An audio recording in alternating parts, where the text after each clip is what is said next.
Hello everyone, today we talk about technological and organizational improvement of 17th and 18th century artillery, right? We made already some video about, modern technology regarding, the problems surrounding artillery, not just, actually the guns as such, but also their transportation, the logistical trains, and all the important influence that this had also in the developing of actual military administrations in these centuries that in turn required a more centralized political statal structure, etc. And yet, very far, but I mean very, very far from being a military revolution, this was a very gradual process, right, that essentially functioned by integrating, solving,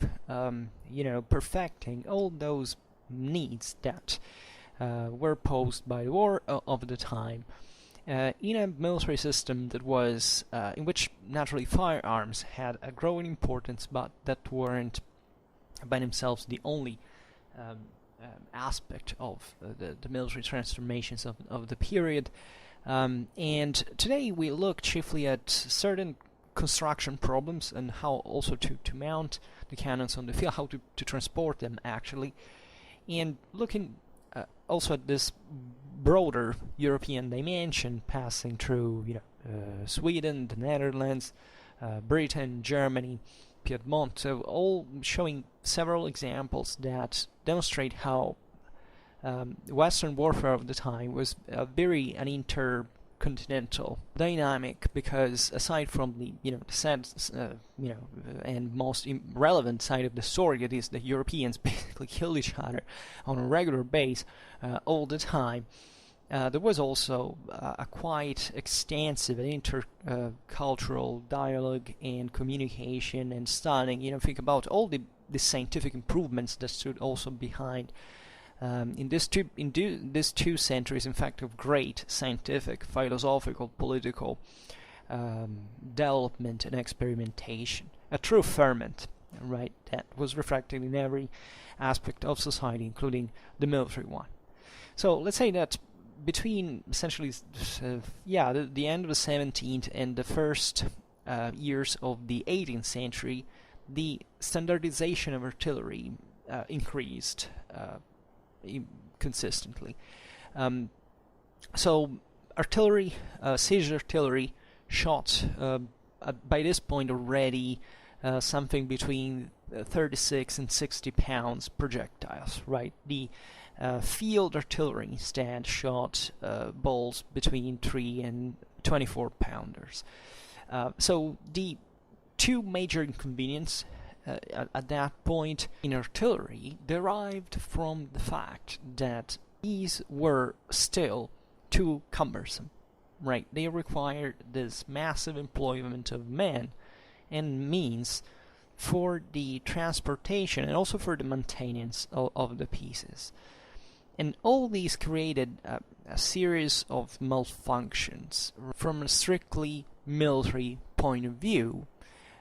Also because actually the crewmen, right, the artillery crewmen were technicians, workers like manual laborers, and not military men themselves, right? So here we are in a time in which it's even difficult. I mean, the central state is beginning now to field consistent amounts of properly permanent armies, right, properly drilled, equipped, and with a central military administration. But still we are transitioning from a period in which great part of warfare also functioned with substantial contributions of civilian elements within the army, right? So especially in the least centralized powers, also the poorest ones, still the artisanal handcraft, let's say, dimension of warfare was objectively important, right?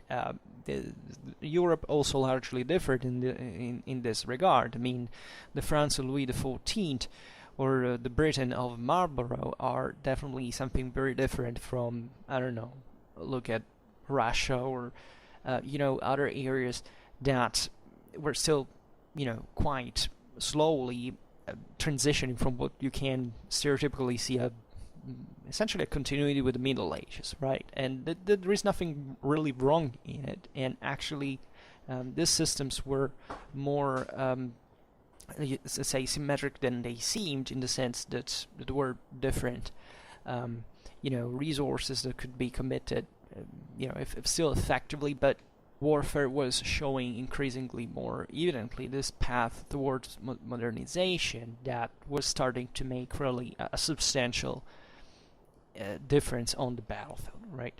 And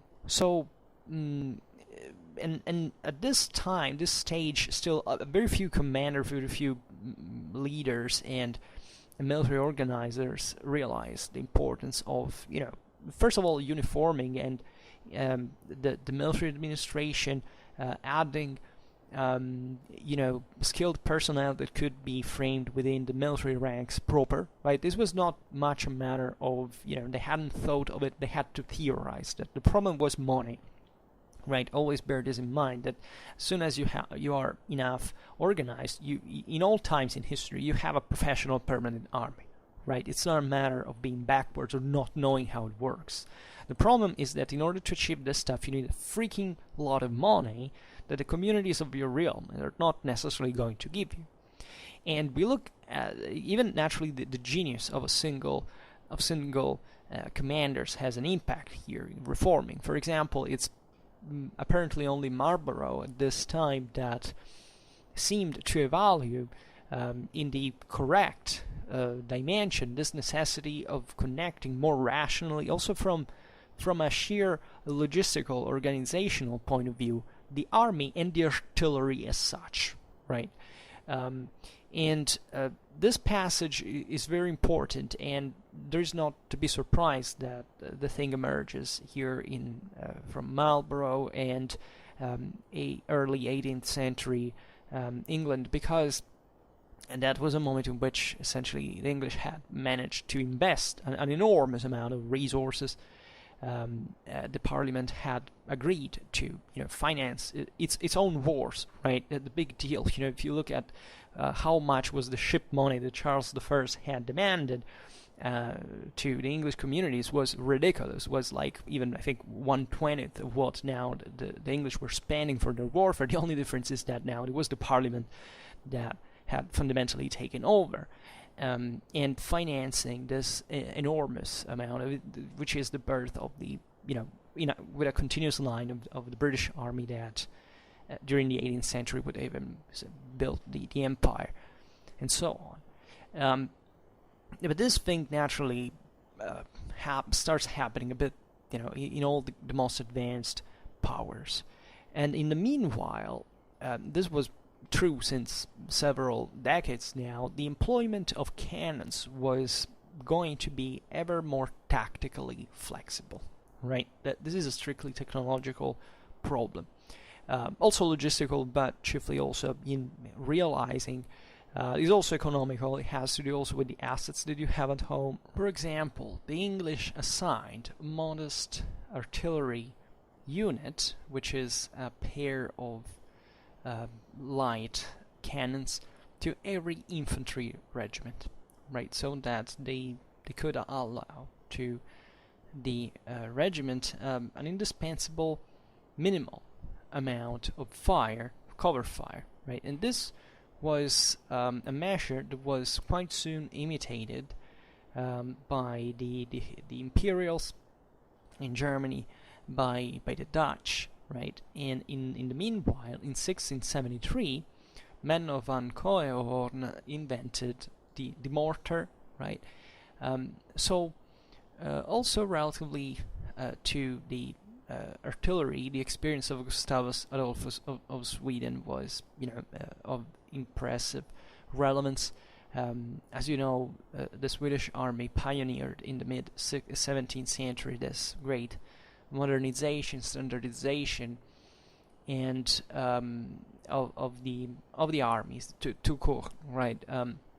Both in artillery, cavalry, infantry, in a system that effectively was to be imitated and opening the path to the following developments, and that had a particularly interesting focus, in fact, in increase of firepower.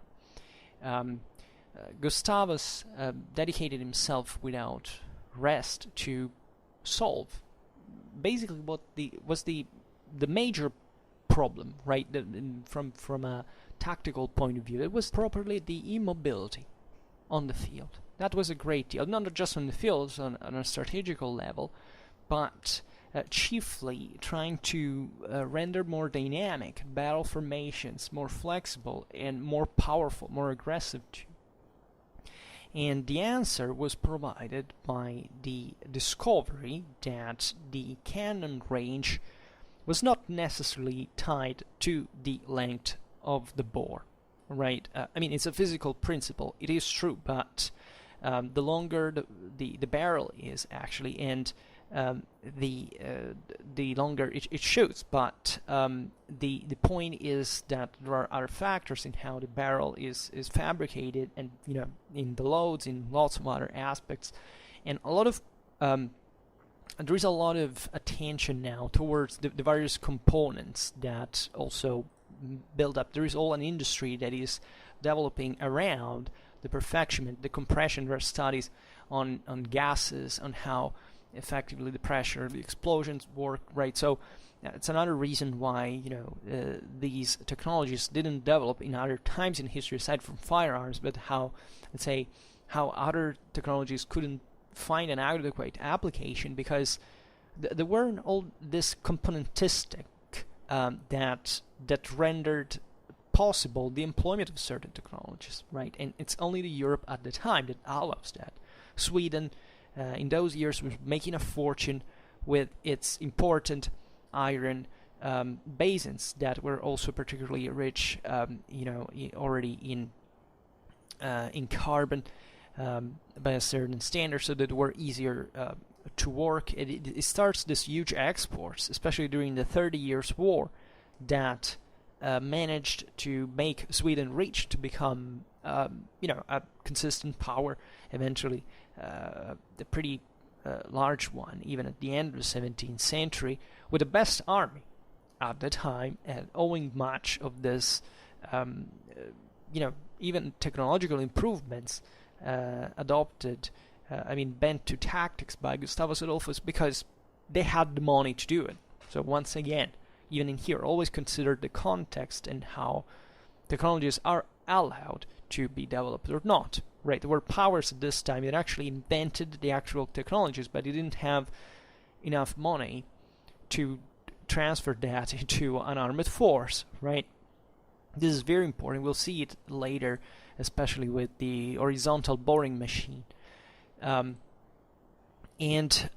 Regarding the bore length, right? Gustavus discovered with his advisors, its technicians, that, well, these could be halved and with the weight in proportion as well, without diminishing the effectiveness of the gun. And this discovery and many other improvements in the methods of fusion, right, were introduced by in Sweden by the expert metallurgical technologist, let's say Louis de Geer, that was actually a balloon, but was naturalized Swedish and helped a great deal in this sense in improvement of Swedish artillery. That was actually a great industrial that dominated the economical life of Western Europe in the first half of the 17th century, and that in this sense rendered possible the introduction what we know more precisely as field artillery, right? And the big deal of these cannons is that they could be moved across the battlefield, right? Even by the same crewmen, if necessary. And they were provided with this double ammunition, both with the balls or boxes of mitraille, right? They could be used, as you know, with deadly effect on animated targets of infantry, according to the circumstances, and that had acquired a rate of fire against the previous, like, 2 or 3 shots per hour, right, of the older artilleries. that was capable now of coping, of dealing with, without too much, disadvantage, even with the fire rate of the same musketeers. And you can see even how these guns were employed. Often, even in the front ranks, it was a very important aggressive capability. It was brought on the fore. Eventually, artillery will, take mostly in 18th century warfare this backwards position, because at that point the technology had improved so much that it was useless to risk them in the front, as the range was equally effective in the distance. But these things are starting to happen now, right? And they're being tested directly, right, as warfare continued on a regular base. So the 17th century artilleries, and the big deal of moving the guns in the field is that at the time the rest of the artillery was normally transported on wagons separately from the mounts, right? So the mounting actually happened on the spot through the means of some pulleys, essentially, and it was actually a very long, extenuating, and even very risky business, right, to mount a gun on the field. So now, thanks to the mobile mounts and to the rationalization was imposed to the artillery pieces by especially later on the great 18th century technician Jean-Baptiste de Gribeval, right? That uniform, he carried out this great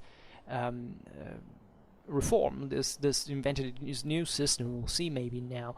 Achieved, however, these levels of perfectioning that basically held up to the innovative Napoleonic campaigns later on. Right, Gribeval essentially, well, in the second half of the 18th century, did a lot of interesting things. But if you were to sum everything up, the most important elements, the first one of all, there was the introduction of the boring in the construction cannons. There was, here we don't know whether it was properly a Dutch, some say even a Swiss invention, but eventually it was mostly Wilkinson, as we will see that. I doubt this stuff.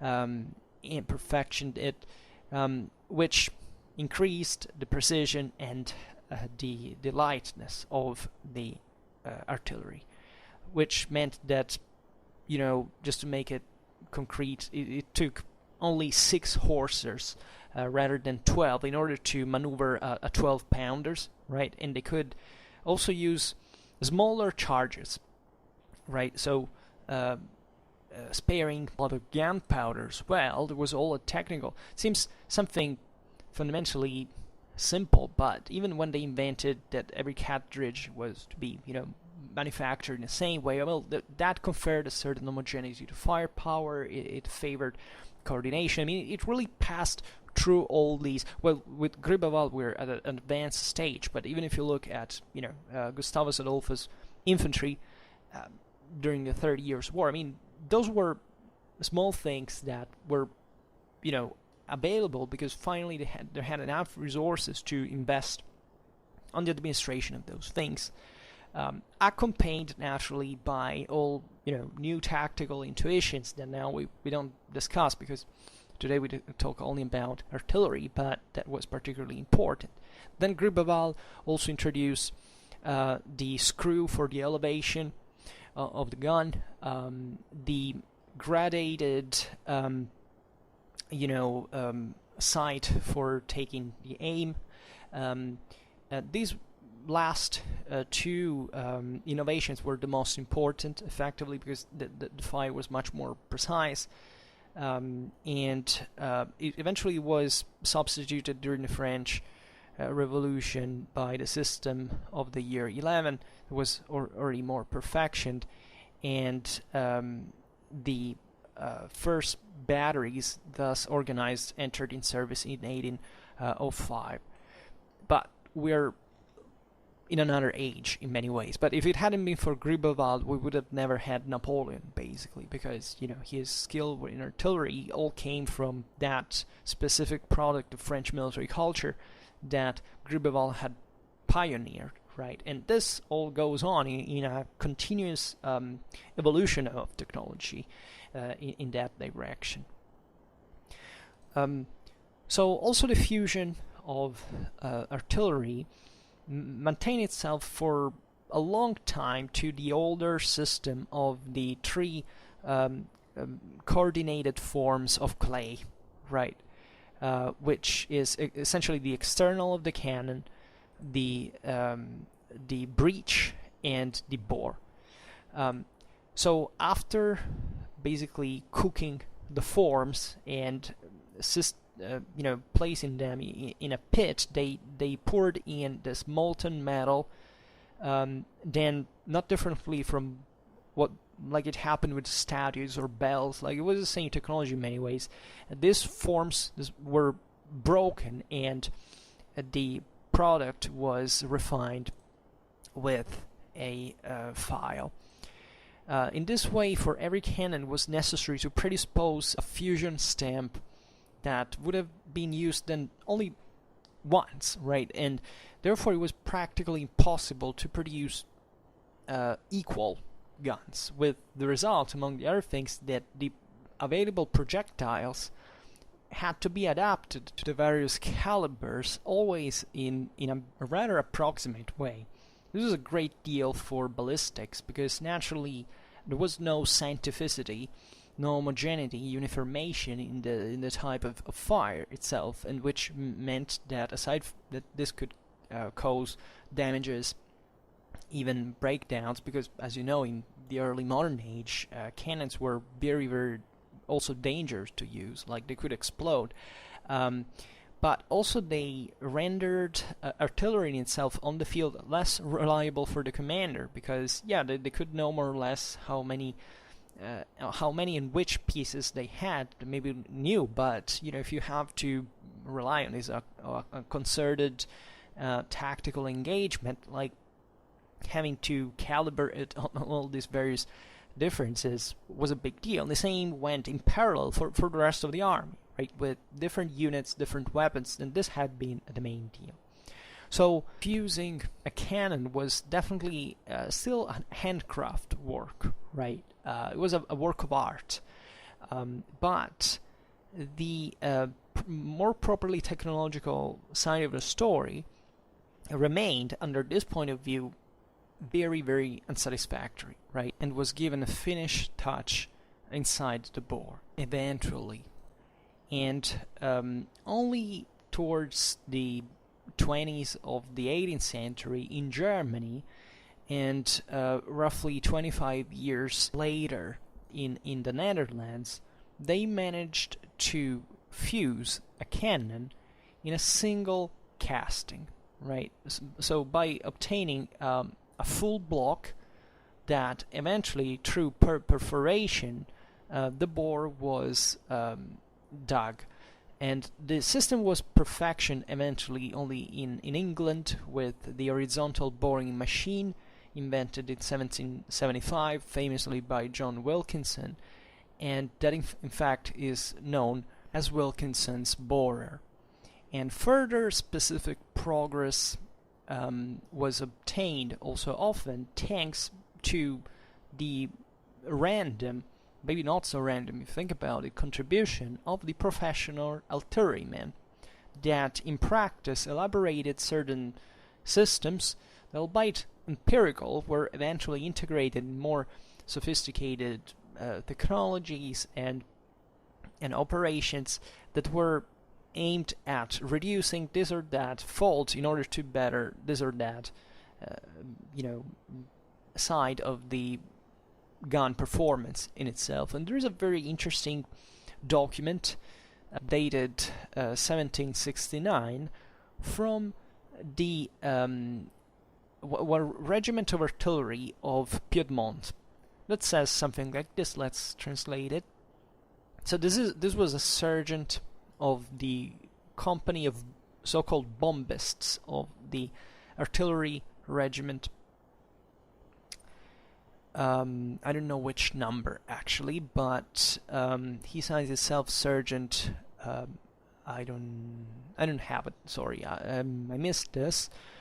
But anyway, this basically he's stating that he was seriously committed to artillery and its techniques for several years, and especially in this, I presume this term means the reduced precision of cannons due to this mismatching between the bore and the projectile, right? And he suggests this kind of remedies. The first one is to render the metal sheet inalterable by basically passing within them basically certain pieces of porcelain, right, that had to be inserted into the cannon in a very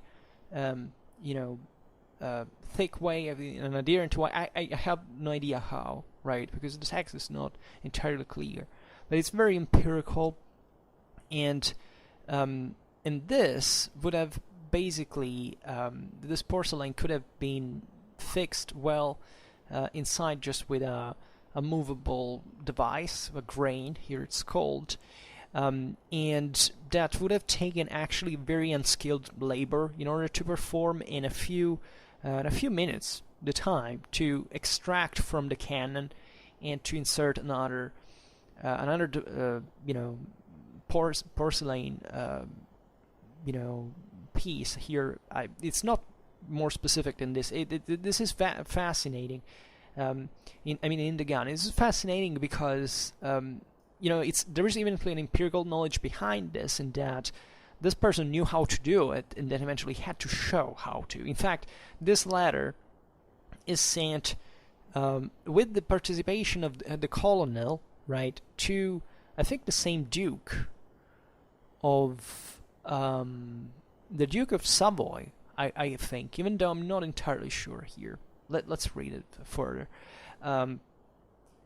Then the third expedient was to impede the inflamed fluid, here's it's called. So after the deflagration of the gunpowder, this this coming out by blocking the orifice in basically the same time in which it was lightened the charge, right? So basically blocking every other possible area in which the gun could release the explosion, so to concentrate it entirely in the bore, right? And then he adds that this, especially the third method, arises two considerable advantage. The first one is that there is less recoil than the ordinary for the cannons, right? Before that, after the ball is of course coming out of the muzzle, then the precision, as the shots will result more precise, and that the bore will be also less subject to be hit by the balls themselves, right? So he's, as far as I understand, he was saying to shoot this stuff by inserting this sort of counter bore of porcelain. That's the only way I interpret it. I mean, I have literally no idea how this could technically be done, whether it's correct or not. But to compress further the bore volume, let's say the empty part of it, but here it doesn't really explain how the porcelain in that regard should be calibrated according to the projectile. So I don't really know how this thing worked, to be honest. I mean, it could be even fantasy, right? I'm not telling you how this could possibly be done. And he says here that since the fluid, so actually the gas could not basically be vented by the hole in which the charge was ignited, the explosion exercised on the ball such a great force that has confers it a greater range, right, as a shot, and also that for this reason smaller charges are also employable, because effectively that at least reduces the need to obtain the same performance. So there is either you want to invest on the range or on saving on the load, but it's still a higher performance. So here the same sergeant, it's interesting, he's also a sergeant, right? So he's a non-commissioned officer, but his colonel realizes that this is an interesting thing, and to his excellency, the most authoritative, he requires this patronage that must be so that this grace could be considered to actually carry out this improvement on a larger caliber cannon, right? In order, he says, that this is very fascinating, to understand if such means actually can be applicated, since he had already tested them even on the smaller guns, on a larger one, right? And yeah, and he says if this can be to have substantially a value to royal service. Turin, January 23rd, 1769, right? And we are in fairly advanced times in here, so this is very interesting, because it gives this, historically speaking, it's rare to find in previous times sources like these, right? For millennia, actually, we don't have much of an understanding of what happened in the lower ranks, what was the practical dimension, the life, the knowledge, the experience of the lower soldiers, right? And here instead we have a first coordination and experimentation that passes through the knowledge that rises through the ranks, right? So that this request passes through the colonel, is presented to the higher ranks of the army, and to use that, here Piedmont at the time was a pretty militarized state. They were investing a lot actually in their army. They had a pretty good one, although small, and so this interest is quite eloquent, and it shows how these improvements were still very empirical, as a matter of fact, that is still the practice that we start appreciating in these times as scientifically calibrated, as a theory behind this century of the Enlightenment, of this fundamental theoretical abstraction, right? Mathematics, physics make a dramatic improvement, but still you have to test this stuff, and especially when this is not simply applied physics, but it's in order to make a gun work, and also for economical reasons that have to do with a lot of aspects of what happens on the battlefield, what happens in the administration, in the production of the stuff, right? There are logics that only those who work with this devices every day can actually answer, right? And the concept here is principle, right? They were trying to compress the bore, so to make to essentially to increase the gas pressure inside it, right? And to create less damage to the gun itself. Yeah, that's basically it. And what other conclusion could we draw from this? That naturally this brought to all a series of spin-off activities, right? This is important to consider. Think about the effort. I mean, the millions of people that actually worked throughout the centuries at this, right? This was not just a matter of, in fact, as we've just seen, let's see, the crazy idea works, right? These were people who were testing this stuff in the field, sometimes now for a lifetime, because these were professional troopers, were starting to be, and trying to answer problems that only that level of experience and that was unprecedented historically could be resolved with, right? They were confronted with. So yeah, this was definitely, think about all the work, the effort, the sweat and tears and blood, right? This stuff was dangerous, was not merely ideal, was actually performed, and still this stuff was quite dangerous, and still evidently lacking uniformation. And okay, so we can't say just this. There are few information after all, but it's interesting to see how this thing fundamentally invested such a long time, right? That even these dramatic improvements do not go by fixed, like quite categorical stages that you can draw, but they were fundamentally step-by-step improvements that eventually, the knowledge of which eventually was shared, was studied, and systematized eventually into something more organic.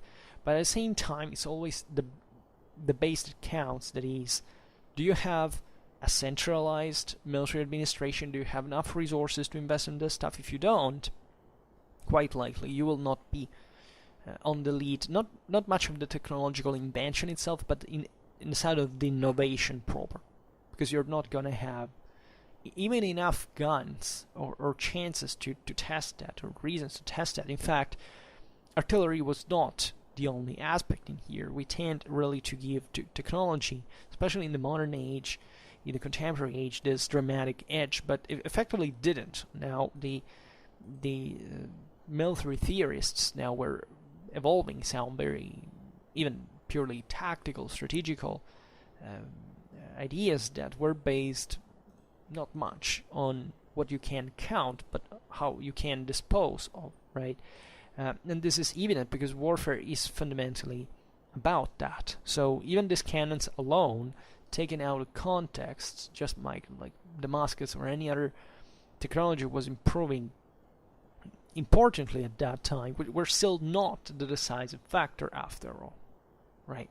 They have to be framed into a military system that is tactical, strategical, logistical at the same time, and of which these weapons were just an element of the system. And if you take the system away, this thing doesn't work by itself, right? So well, it's a short video. I would stop it here today, but we will keep talking about modern warfare technology because it has to be focused within its realistic historical dimension, and must be known to understand what were also the problems that were being dealt with by, sometimes we've seen even with sovereigns that were invested even in the reformation of their armies, because these were important elements of their tactical and strategical means in their expansion policies, etc. So let's stop it here for now. I just hope that you enjoyed this video. If you did, please share it. Otherwise, leave a like or subscribe to my channel if you're interested in my upcoming contents. And for now, I thank you heartily for listening to me. I wish you a nice time and see you next time. Bye.